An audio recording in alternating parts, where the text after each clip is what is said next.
আসসালামু আলাইকুম ওয়া রাহমাতুল্লাহি ওয়া বারাকাতুহু।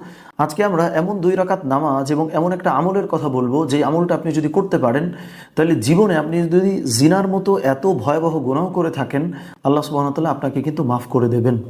সেটা হলো আমরা একটা হাদিস দিয়ে শুরু করব।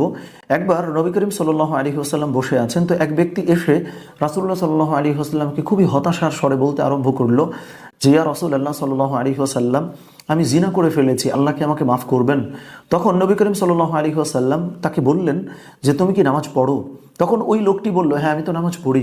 তখন নবী করিম সাল্লাল্লাহু আলাইহি ওয়াসাল্লাম বললেন যে নিশ্চয়ই নামাজ মানুষকে অন্যায়, অবিচার এবং অশ্লীলতা থেকে রক্ষা করে। এই নামাজের একটা সাজেশন নবী করিম সাল্লাল্লাহু আলাইহি ওয়াসাল্লাম তাকে কিন্তু দিলেন যে জিনা করে আসছে এই মুহূর্তে। সো কিভাবে নামাজ পড়তে হবে তার আগে আমরা তওবার পয়েন্টটা বলে এই জায়গায় আমরা চলে আসবো ইনশাআল্লাহ।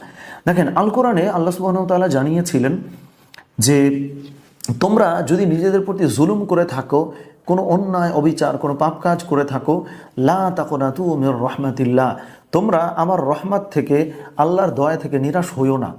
সুতরাং আপনি যত বড়ই পাপ করেন না কেন আল্লাহ সুবহানাহু ওয়া তাআলা কিন্তু আপনাকে নিরাশ হইতে নিষেধ করছেন। এবং এই ক্ষেত্রে একটা বিষয় জানা খুবই জরুরি যে আপনি একবার পাপ করছেন, ক্ষমা চাইছেন, আবার পাপ করছেন, ক্ষমা চাইছেন। এখন এই যে বারবার আল্লাহ সুবহানাহু ওয়া তাআলার কাছে ক্ষমা চাচ্ছেন, এটা কিন্তু কোনো দোষ না। কিন্তু এই ক্ষেত্রে শয়তান এসে আপনাকে কি ধোকাটা দেয় আমি একটু বলি, তারপরে আমরা তওবার পদ্ধতিটা বলবো নামাজের মাধ্যমে। শয়তান আপনাকে বলবে যে এতবার আল্লাহর কাছে ক্ষমা চাইতেছো, এতবার আল্লাহর কাছে ক্ষমা চাইতেছো, এটা কেমন কথা? এইভাবে করে শয়তান আপনাকে পাপ থেকে তো বিরত করেই না, বরং আপনি যে ক্ষমা চাবেন এই মানসিকতাটা আপনার জন্য কিন্তু নষ্ট করে ফেলে। অথচ আল কোরআনে আল্লাহ সুবহানাহু ওয়া তাআলা কিন্তু বলেছিলেন যে ইন্নাল্লাহা ইউহিব্বুত তাওয়াবিনা ওয়া ইউহিব্বুল মুতাতাহহিরিন, যে নিশ্চয়ই আল্লাহ সুবহানাহু ওয়া তাআলা যারা তওবা করে এই মানুষগুলোকে আল্লাহ সুবহানাহু ওয়া তাআলা কিন্তু পছন্দ করেন।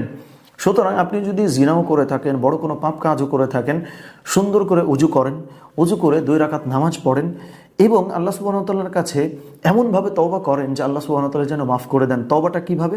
তওবার খুব গুরুত্বপূর্ণ পদ্ধতি যেটা আমরা আসলে জানিই না। আমরা জাস্ট মনে করি যে আস্তাগফিরুল্লাহ রাব্বি মিন কুল্লি যামবি ওয়া আতুবু ইলাইহি লা হাওলা ওয়ালা কুওয়াতা ইল্লা বিল্লাহিল আলিয়্যিল আযীম, এটা পড়লেই বোধহয় হয়ে গেল।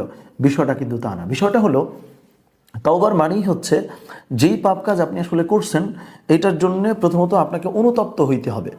2 নম্বরে হচ্ছে এই কাজের জন্য আল্লাহ সুবহানাহু ওয়া তাআলার কাছে বিশেষভাবে ক্ষমা প্রার্থনা করতে হবে। 3 নম্বরে হচ্ছে জীবনে কোনো দিন এই কাজ আপনি আসলে করবেন না, এটার জন্য আপনাকে কিন্তু প্রতিজ্ঞাবদ্ধ হইতে হবে। তাইলে তওবা মানে কিন্তু আস্তাগফিরুল্লাহ এটা পড়ে যাওয়া না, বরং তওবার মানেই হলো এই 3টা কাজের একটা সমন্বিত রূপ।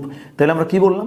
সুন্দর করে ওযু করতে হবে, 2 রাকাত নামাজ আদায় করতে হবে এবং নামাজের পরে তওবার যে পদ্ধতি আছে সেটা করতে হবে।